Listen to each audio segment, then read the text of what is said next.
have to really escalate the noise we make so that we'll be heard.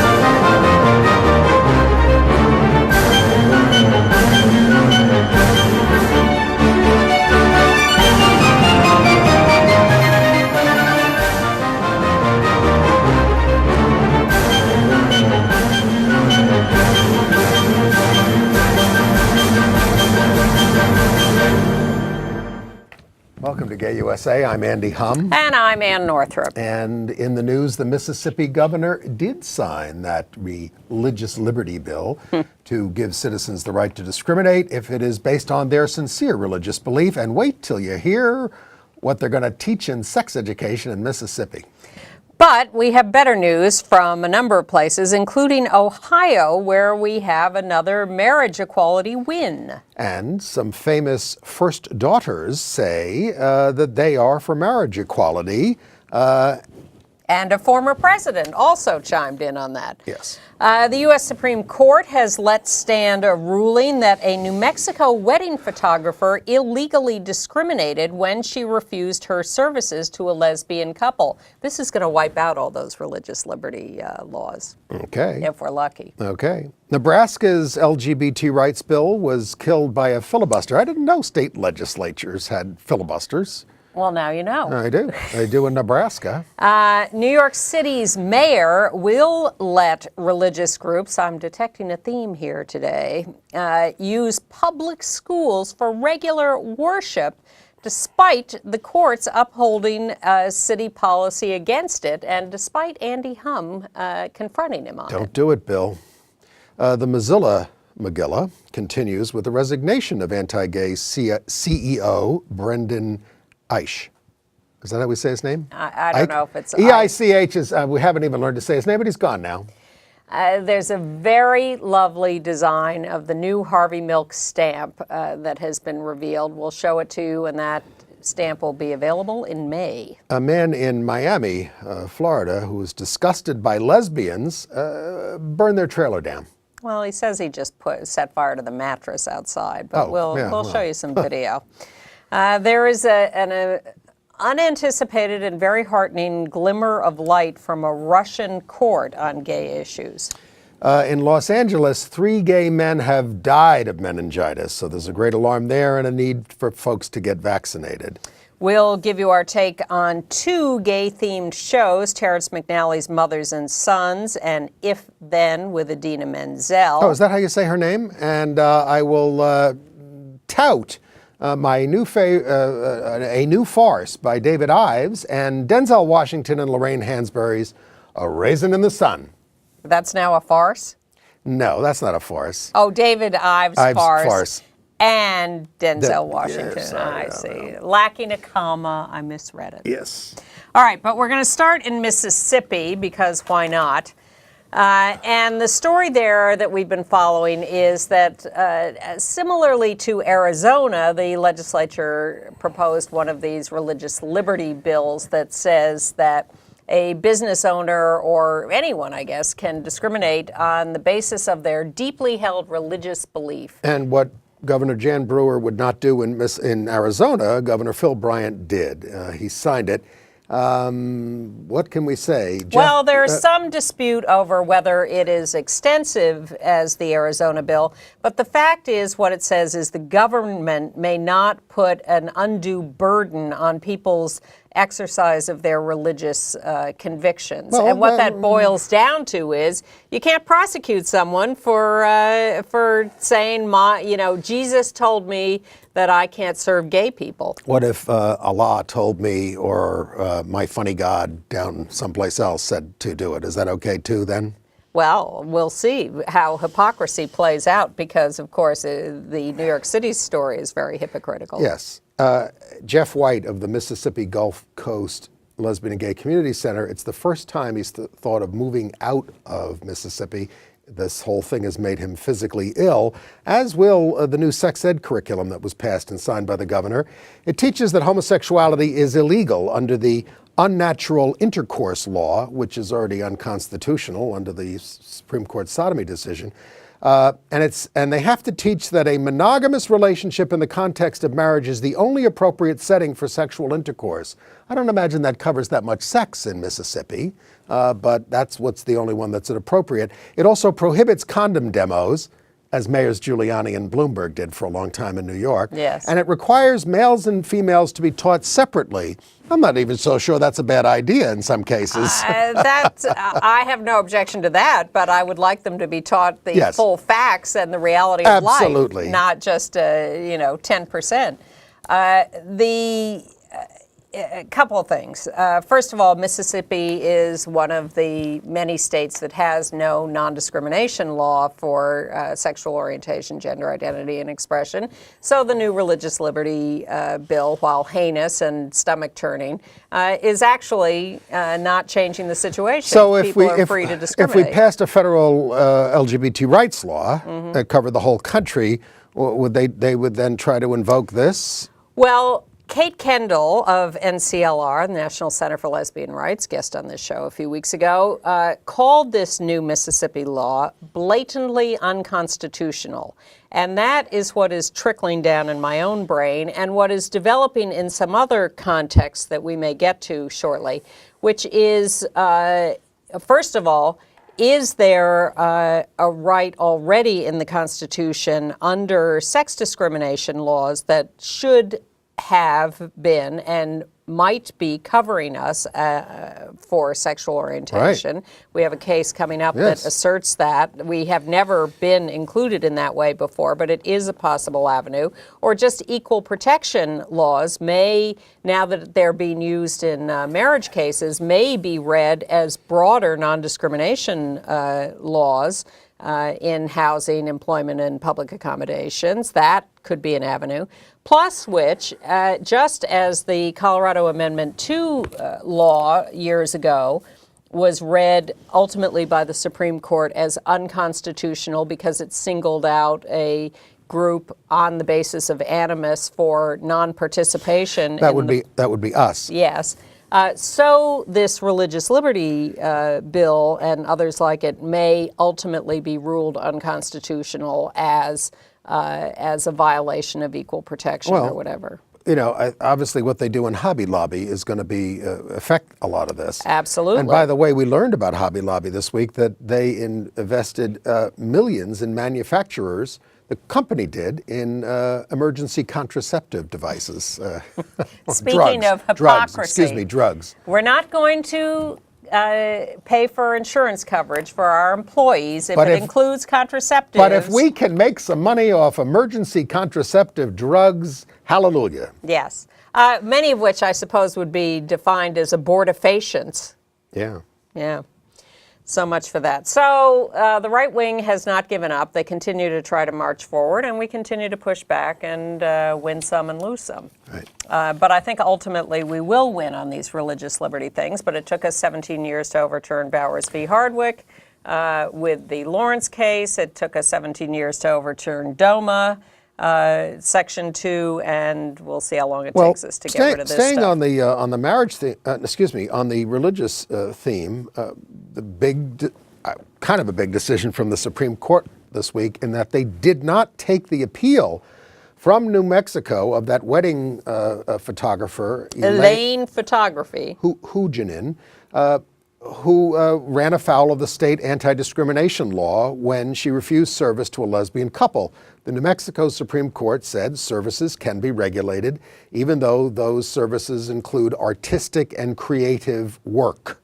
And she cited her religious beliefs and her free speech rights, but she has been denied now. Well, particularly free speech she cited on the grounds that it wasn't just a business, and she wasn't just, refusing to do business with a gay couple. She was retaining rights to her own artistic expression as a First Amendment right. And the New Mexico court said, nonsense, you're a business, and as a public accommodation, you cannot discriminate in who your clientele is. And because New Mexico has an anti-discrimination law that includes sexual orientation and gender identity, as 27 states do not, or 29, I lose count. But in that case where the state has that law, then you can't discriminate, and the Supreme Court agreed with that. I mean, but what do these religions teach about homosexuality anyway? What they really teach is that you shouldn't engage in homosexual acts. I mean, the wedding is not a homosexual act. You're not being asked to take pictures of sex. You're not going to be able to parse out people's religious beliefs. I'm just saying what's the real problem with what she's doing? I mean, what's the real problem with photographing a gay wedding? They don't like us, and if they do business with us or talk to us or shake our hands, then they are approving of us, and that is against their God. There you are. Also, what else was I going to say about that? Representative Vance McAllister of Louisiana. Sure. Supreme Court didn't take that case? Yes. That means they could not get even 4 votes on the Supreme Court, because that's what it takes to grant cert in a case. Because then they would be grappling with all the anti-discrimination laws in the country, essentially, on this basis. You have 4 bedrock conservatives on the Supreme Court. Yeah. And they took the Prop 8 case. Well, not that Roberts. He let that Obamacare go through. Well, but not in the right way. So I think that's a very good sign that the Supreme Court would not even consider the case, could not round up 4 votes to take the case. Right. Okay. Well, Sorry to interrupt. I guess if we're staying on religion, we should deal with Mayor de Blasio in New York. Okay. Did we tell them already that at the Court of Appeals, the city had a policy under Mayor Bloomberg. We aren't very fond of Mayor Bloomberg, but he had a policy that said, look, religious groups are allowed to meet in schools. They're allowed to have meetings and things and rent out space and all that kind of stuff. But we can't have them having regular worship for a lot of reasons. Establishment of religion, for most of which were supplied by Carmen Farina, who is now the chancellor of the schools under de Blasio, under Mayor de Blasio. And she laid out the whole case. As a witness in an earlier case. In this case. And she said it shows favoritism. Kids get confused that they think there's a church in the school. They get confused when they see their teachers going to the church there when they also use it as a school.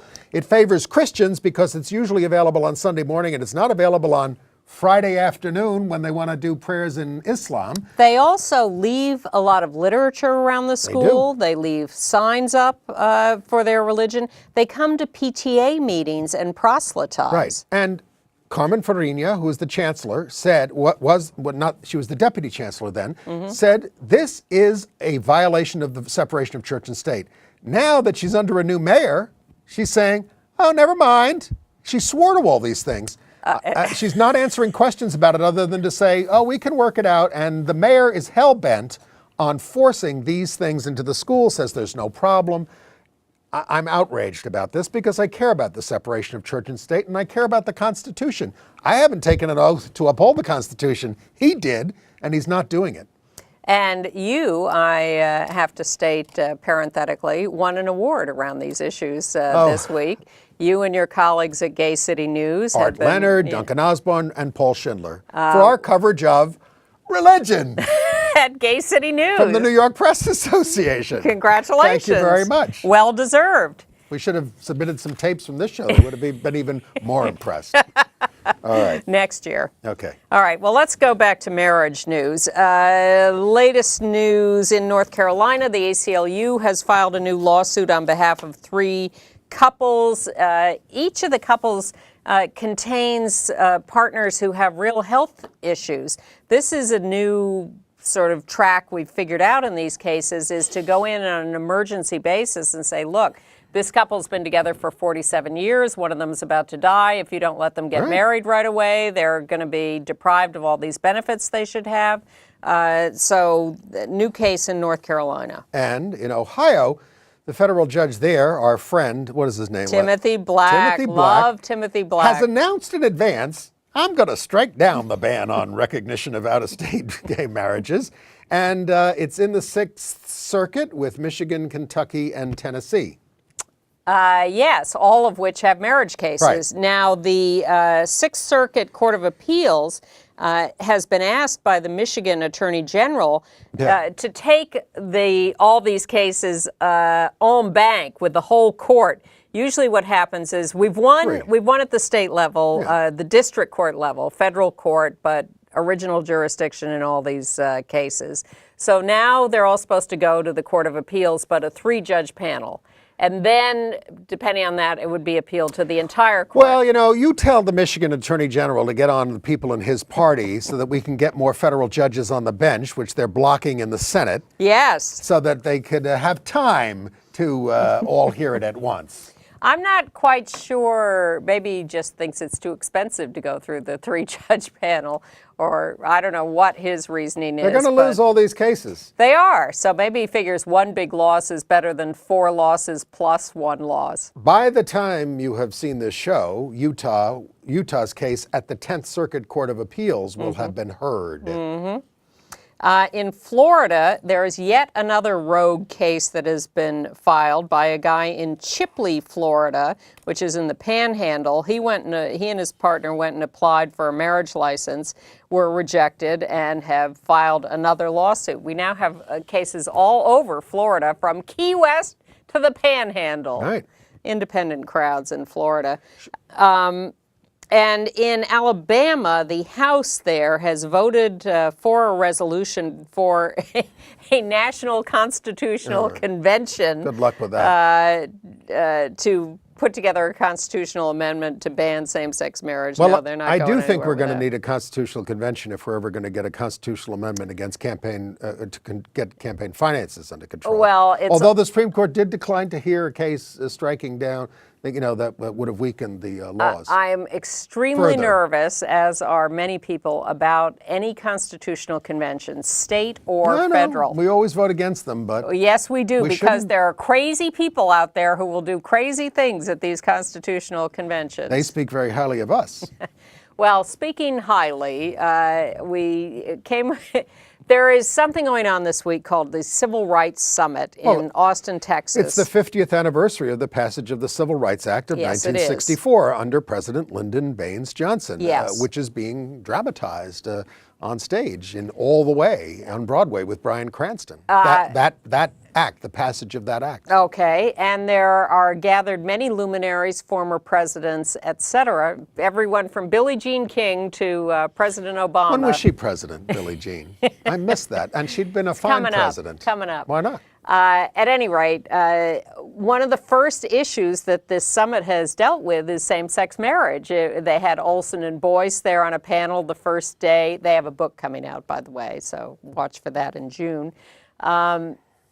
And everyone is saying, this is a civil rights issue. Let's look at this in the context of the Civil Rights Act. But Katie Couric did an interview with Lyndon Johnson's daughters, Lucy and Linda. Right.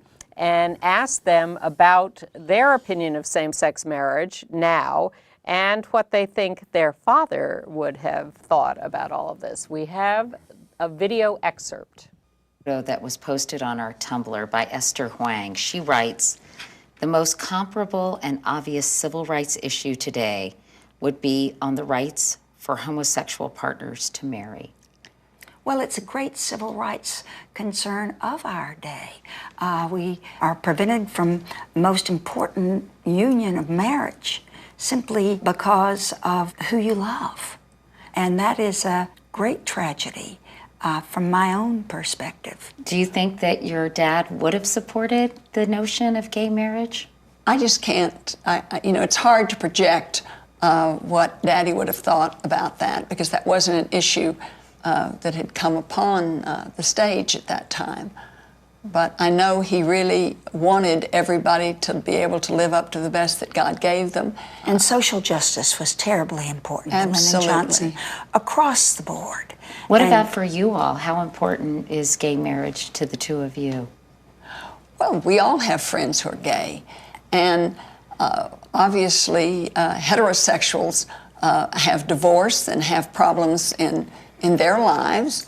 And I can't say that we are all perfect. And I certainly think that if God made you a homosexual, that you should have love and affection with somebody.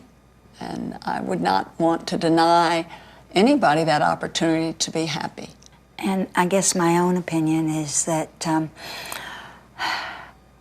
I do not think that being a homosexual is something that's a choice any more than the fact that I am 5'4" is a choice and not my sister's beautiful height. It's just a fact of life.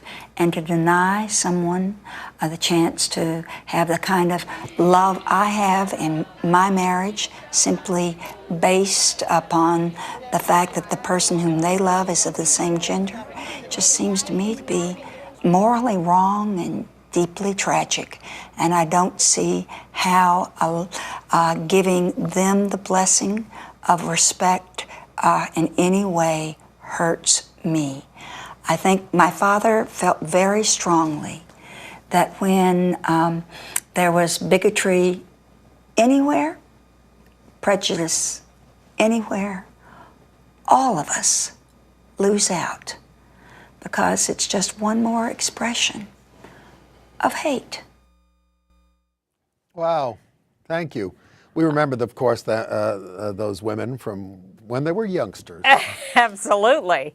And actually, I had an encounter with Linda Byrd's husband, Chuck Robb, the former senator from Virginia, at the '96 Democratic Convention, when the Senate was about to pass the Defense of Marriage Act, and I was there with a Gay USA crew and went around to every damn senator I could get my hands on to say, are you going to vote for this horrible thing? Good for you. No one else in the press was aware of this. And I got to Chuck Robb, and he just blew me away. He was the most wonderful, eloquent person on this. He said, DOMA is insane, horrible. I am totally for LGBT rights. It is the civil rights issue of our time. This was almost 20 years ago. And I am proud and happy to be a supporter of LGBT I remember rights. that interview. It was very moving. It was. Almost made me cry. If only he had voted against Clarence Thomas. That was a close vote. But those were the days when the parties were sort of saying, give the president his due, give him his choice, that kind of stuff. Except, thank God, for Robert Bork. It was a big mistake. Now, this, of course, made me think of LBJ's top aide, who was Walter Jenkins. We have a picture of him here. This was President Johnson's top aide, who was arrested he was a married man with a bunch of kids, but he was arrested for having sex with a man in a D.C. restroom. Johnson got rid of him. Lady Bird, the wife of the president, issued a statement in support of Walter Jenkins. Some of this was dramatized in the play I'm telling you about. Goldwater, who was running against Johnson in '64, he didn't do this personally. They distributed a bumper sticker saying, all the way with LBJ, but don't go near the YMCA. Ramsey Clark, who was the Attorney General, still a great activist, said that Jenkins' departure from the administration deprived the president of the single most effective and trusted aide he had. And he says the whole history of the time might have been different, Vietnam and everything else, if Walter Jenkins had still been allowed to be around. Yeah. Well, a lot of lost talent in many ways. Jimmy Carter, by the way, was at the Civil Rights Summit in Austin, and he spoke in favor of same-sex marriage. Thank you, Jimmy. Okay, other news. Well, and in other late politicians, Harvey Milk has finally been accorded the honor of a stamp by the United States Postal Service. We have a picture of it. It will be issued on May 22nd, which I think was his birthday. It's Harvey Milk Day in California or in San Francisco. I think that's a very attractive design. For those of you listening, it's a photograph. Black and white head and shoulders shot of Harvey with a nice little vertical rainbow flag on the upper left corner. And it is a forever stamp. Yes. Are there any Westboro Baptist Church people who are going to be out there protesting? Are there any left? Yes, they have not gone away. Okay. Well, in other news, in Louisiana, Representative Vance McAllister, a big anti-gay bigot, was caught kissing a staffer, not his wife. Yes. The staffer is gone. They don't say fired. They say she resigned. Well, she's married, too. Her husband says McAllister has wrecked his life, and McAllister has no plans to resign. No, he's running again. I think the wife has wrecked the husband's life, too. Let's not blame just the congressman. Well, I know, but I mean, it takes two to tango. And of course, he's also abusing power of a staffer. Of course, That can be Yes. sexual harassment. Yes. But the fact that the congressman is, he's one of these right-wing Christian hypocritical types. Right. All right, Mozilla, the CEO Brendan Eich did resign. Under the present circumstances, I can't be an effective leader, he said. Yeah. The chair of the board said that Mozilla believes in equality and freedom of speech, and equality is necessary for meaningful speech.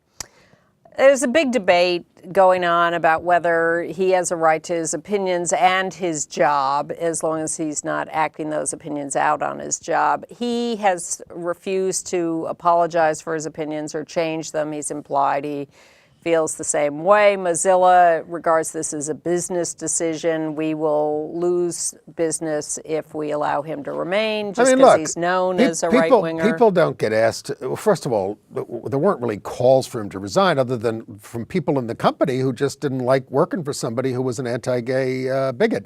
Now, some people think that word is strong, but when you say I shouldn't have the same rights as you do, I think that's bigotry. I agree completely. And again, as I go back and forth on this question, what interests me and impresses me is the fact that the employees spoke up so strongly when he was appointed. Often the non-gay employees. Yeah, I'd like to hear more from them about why they think he was inappropriate as a CEO, why, what he promised to keep his opinions private. But so I think there's more we haven't heard.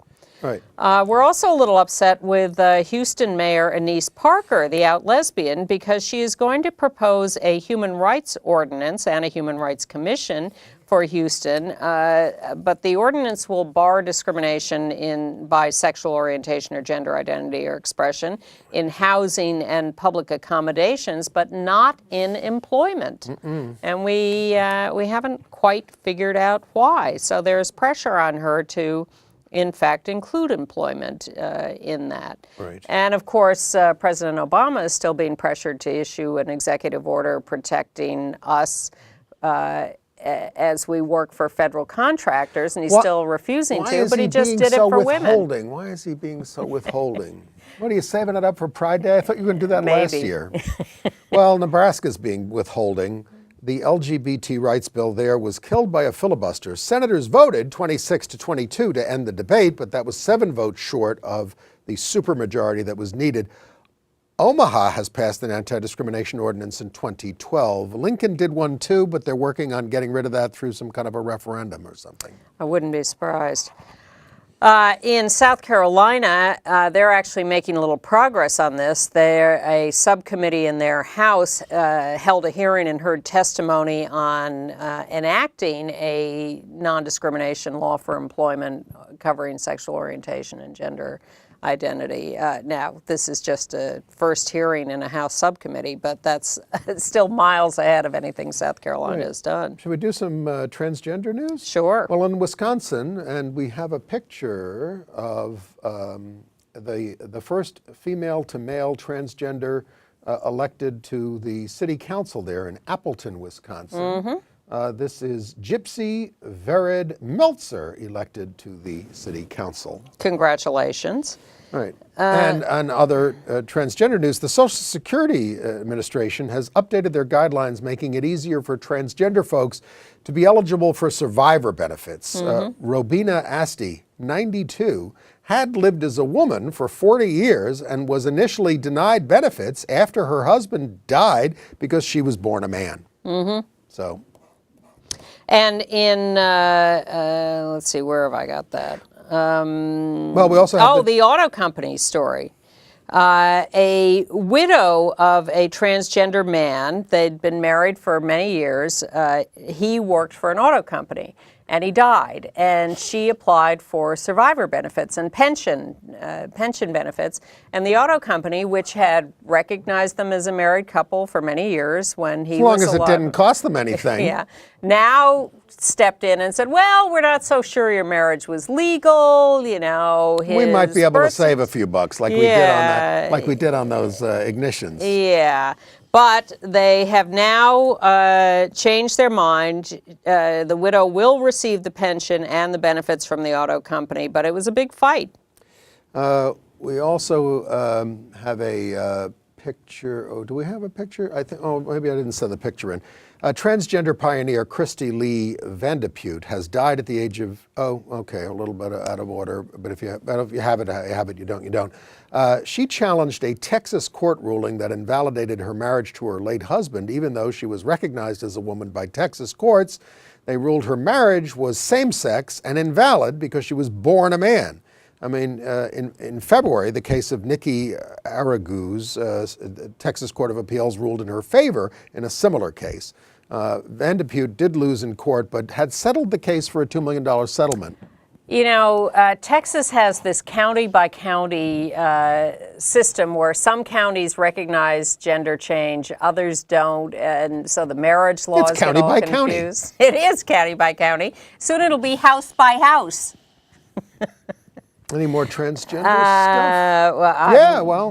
No, go ahead. Okay.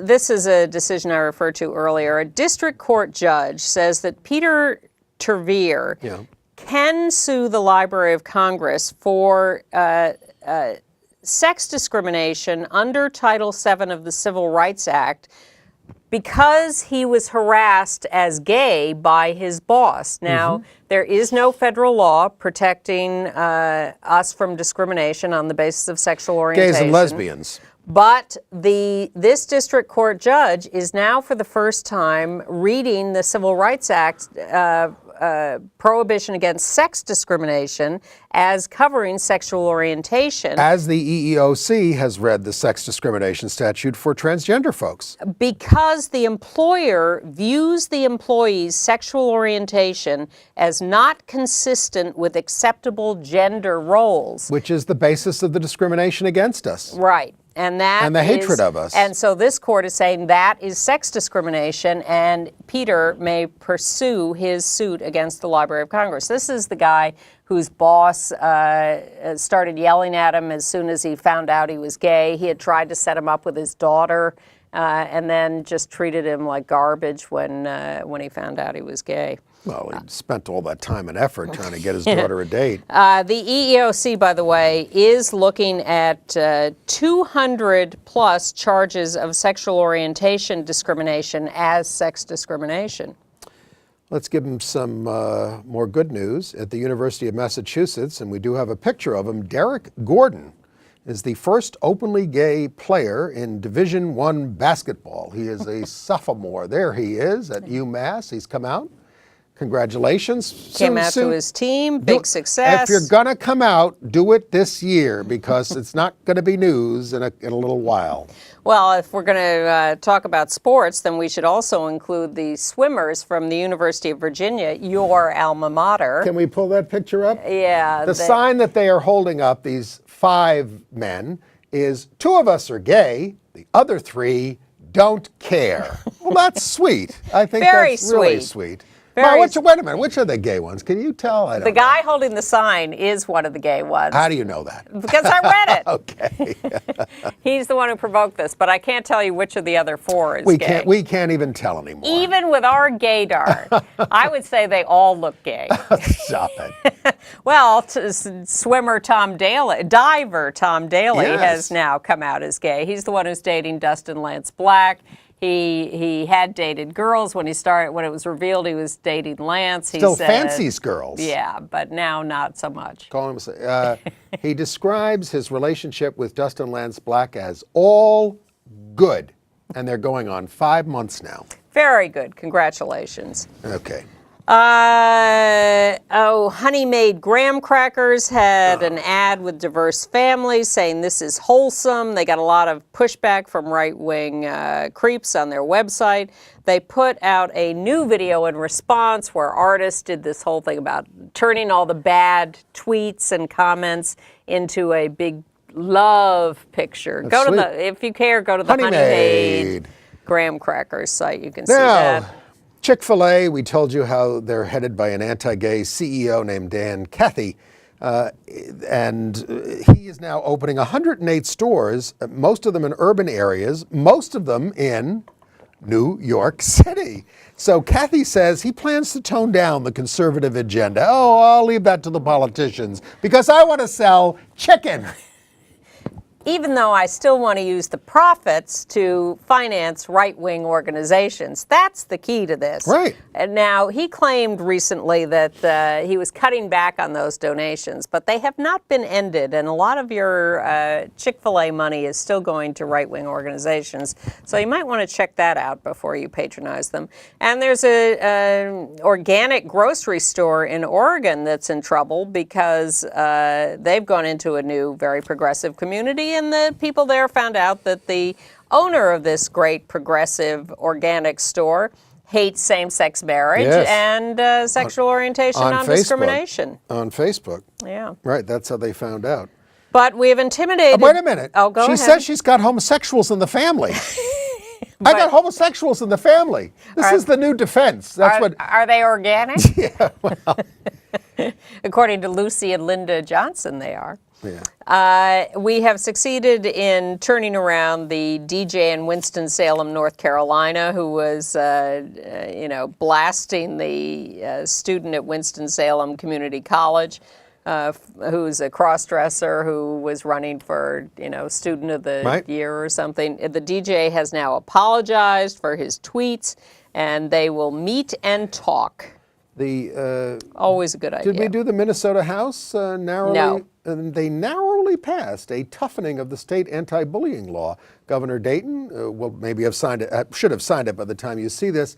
It requires districts to track and investigate bullying and better train the staff to prevent it, as opposed to just having any old policy. Well, speaking of bullying, let's go to Miami, where a 73-year-old man, who is a registered sex offender for going after some kid under 12, was disgusted by the lesbians living next door in the trailer park with their kids and kissing in front of him. So he was ready to explode. Yeah.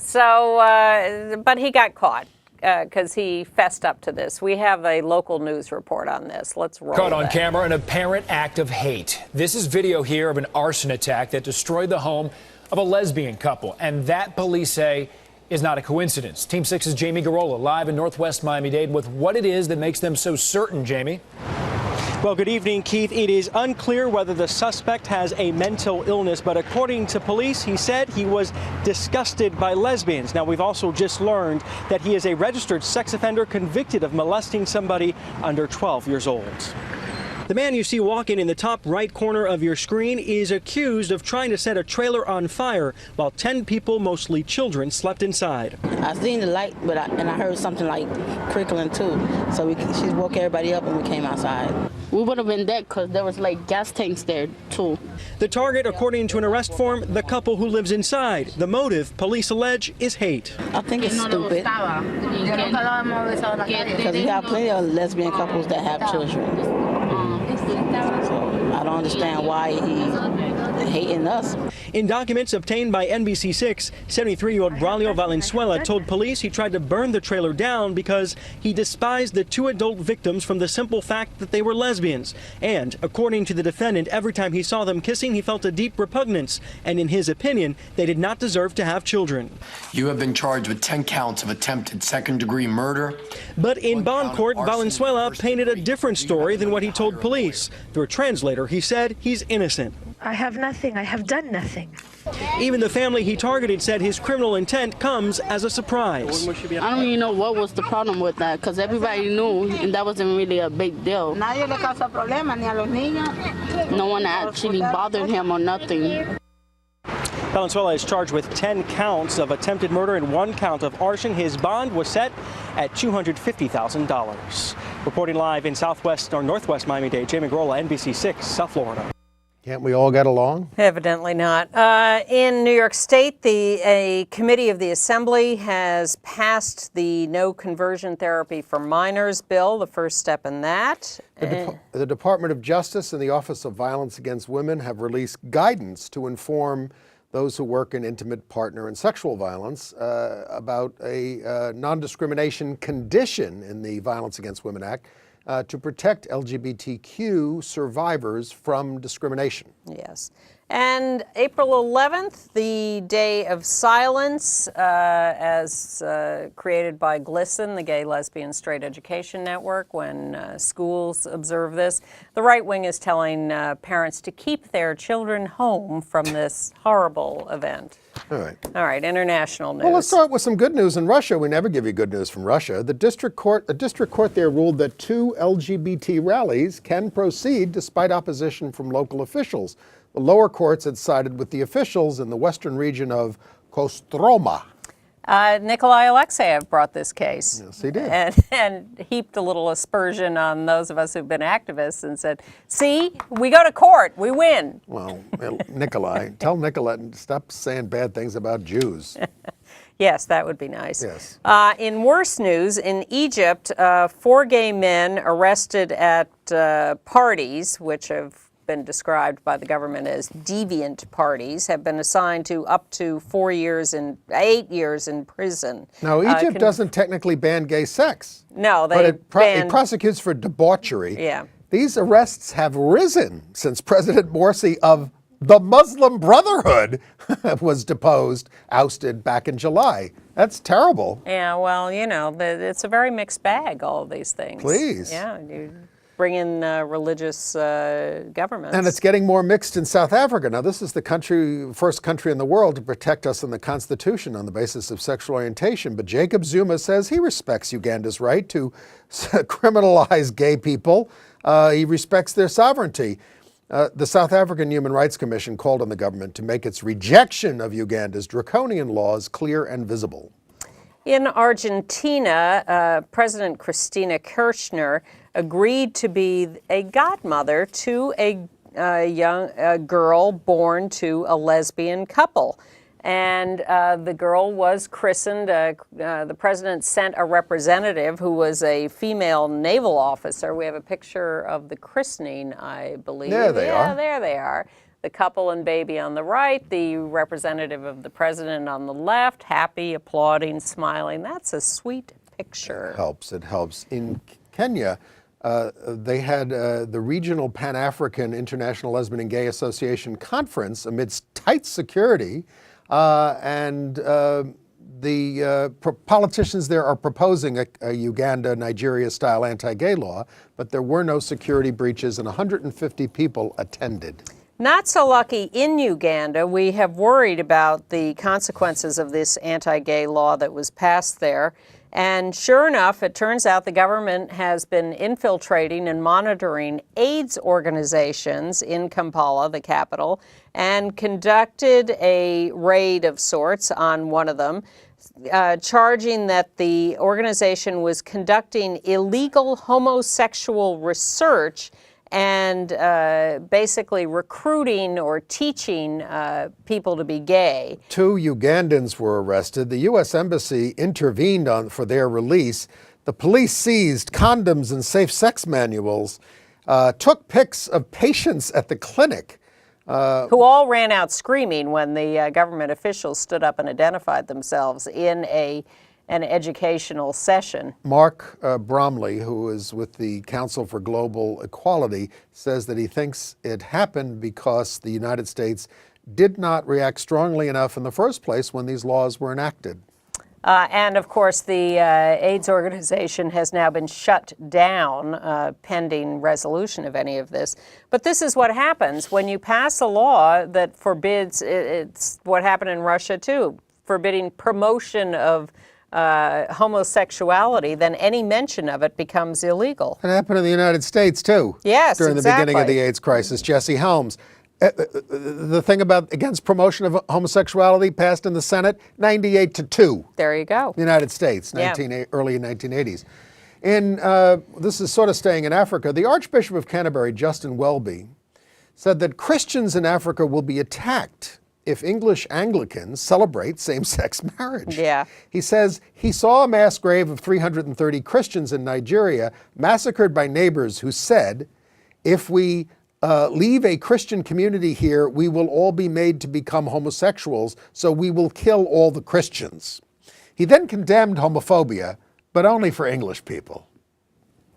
Well, it's terrible stuff going on, and these are real issues. And if you have What a are you world full supposed of to do? ignorance, But what are you supposed to do? well, Say, I don't have an easy answer to that. But are we supposed to shut up? No, because we're killing. No, but that's what he's saying. We need to shut up about this. Yeah, but there are 300 people dead because of fear and ignorance. But how? Again, that is ignorance at such a level that I don't know what would appease them. If that's their reason for doing this stuff, how can we in any way take responsibility for that level of ignorance? I'm not saying what are we supposed to do?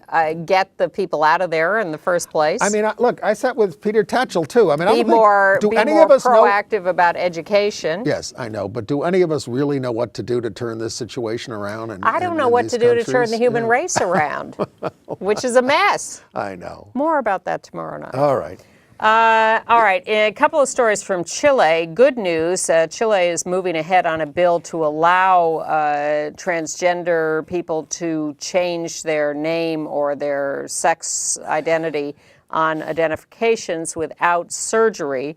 But sad news of the death of Vladimir Sepulveda, 21 years old, had been in a coma for 6 months after a vicious gay bashing. 21 years old, dead. Well, a glimmer of hope in India. There's been a last-ditch plea we told you about to undo the high court ruling decision that restored the sodomy laws. Yeah. But now they say they will hear that plea in open court. That is good news. All right, AIDS news.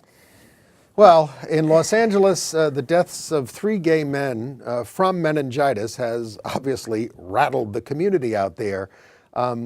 Now, remember, meningitis can be passed on by kissing, coughing, or sharing utensils. Mm-hmm. So this is bacterial and is contagious. So the AIDS Healthcare Foundation is offering free vaccinations out there. Mm-hmm. And the more people that get vaccinated, you can reach a critical level and you can get this thing under control. Mm-hmm. People with compromised immune systems are more vulnerable.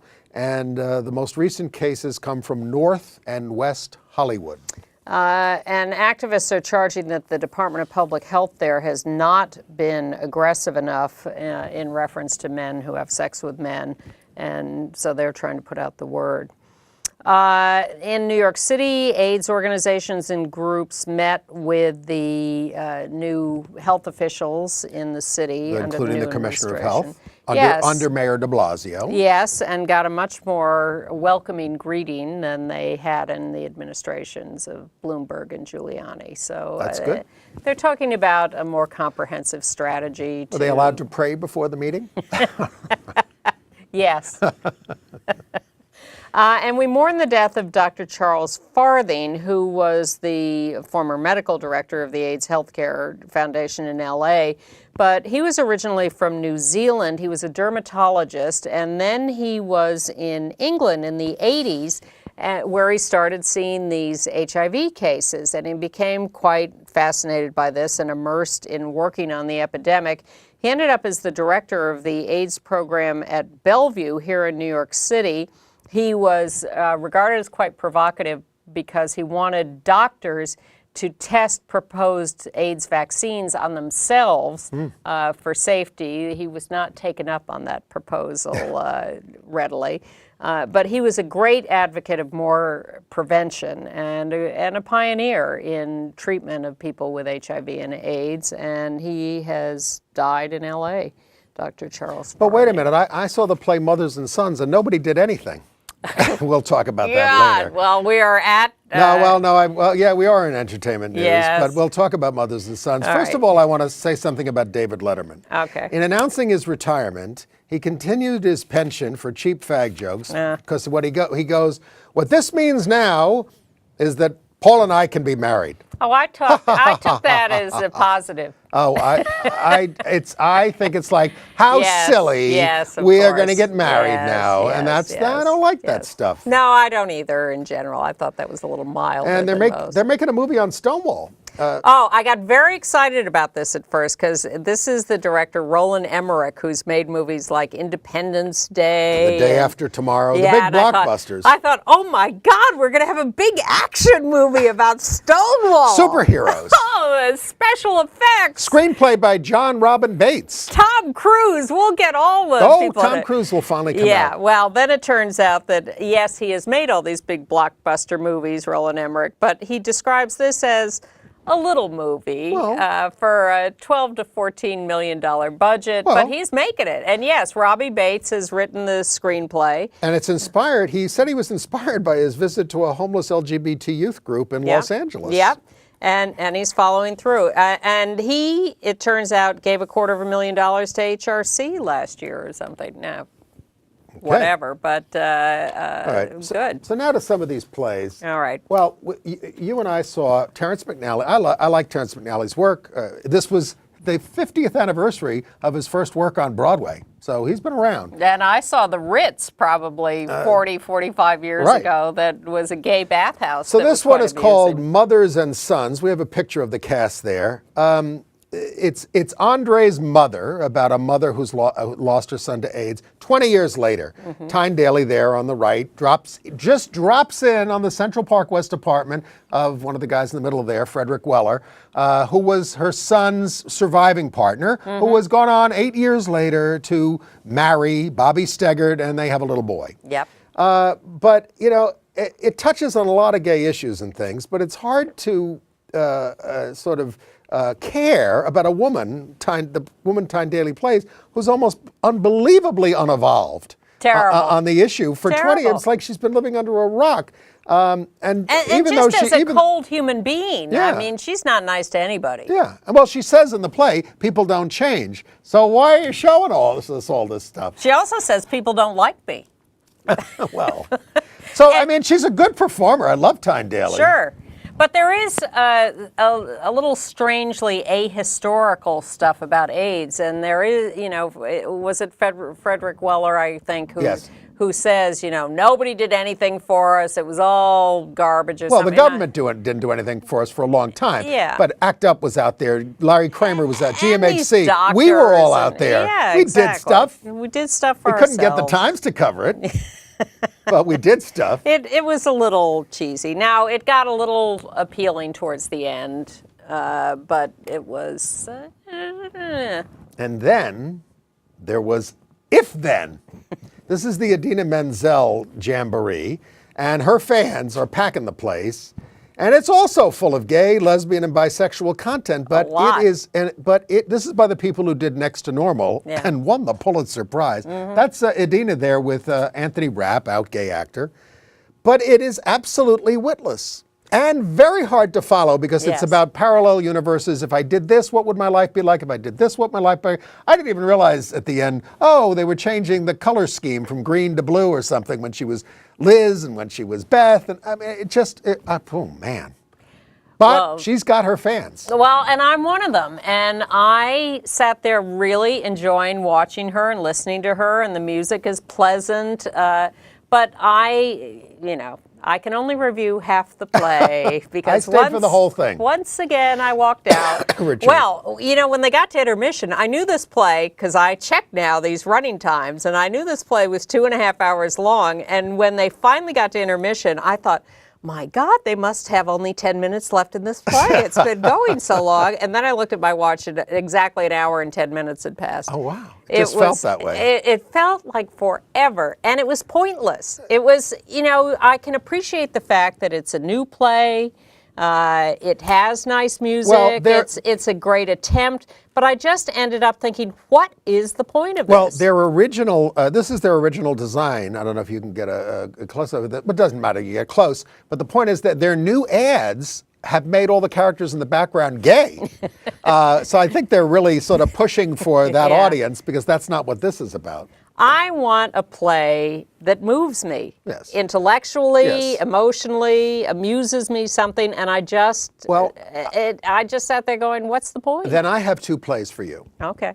one is the heir apparent. We have a picture of the cast there for this.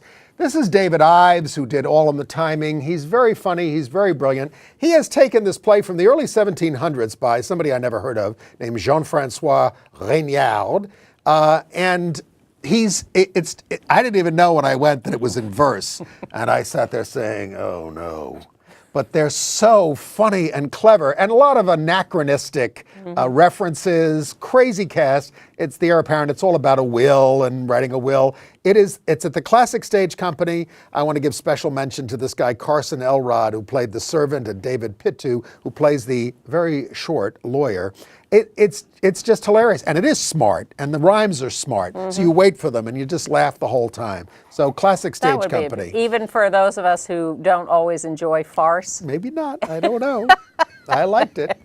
But not a farce, but with plenty and I should say, just because we have a few seconds for me to do this, I have talked to several people who saw the Terrence McNally Mothers and Sons, the Tyne Daly play, and really enjoyed it. Our friend Tom Viola of Broadway Cares Equity Fights Gates gave it a rave on Facebook.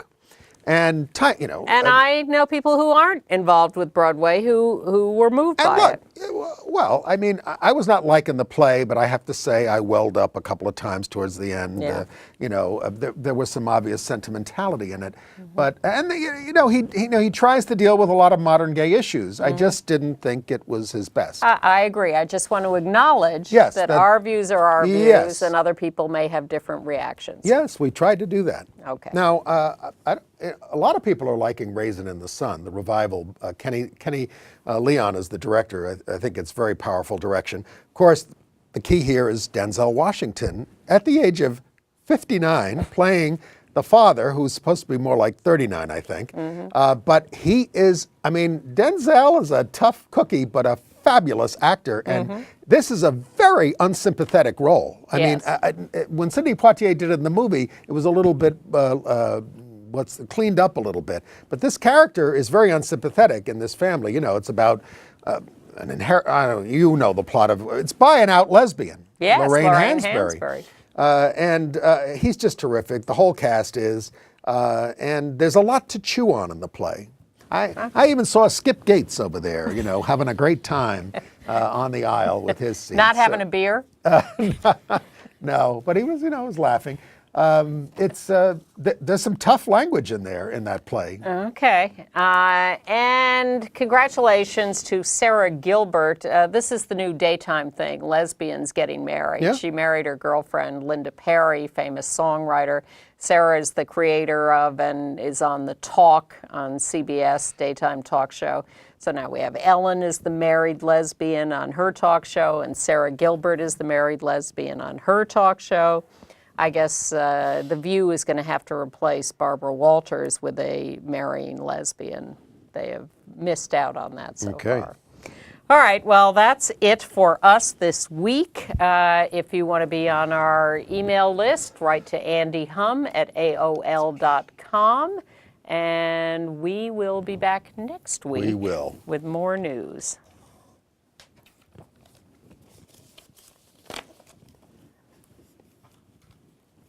Would you like this? No.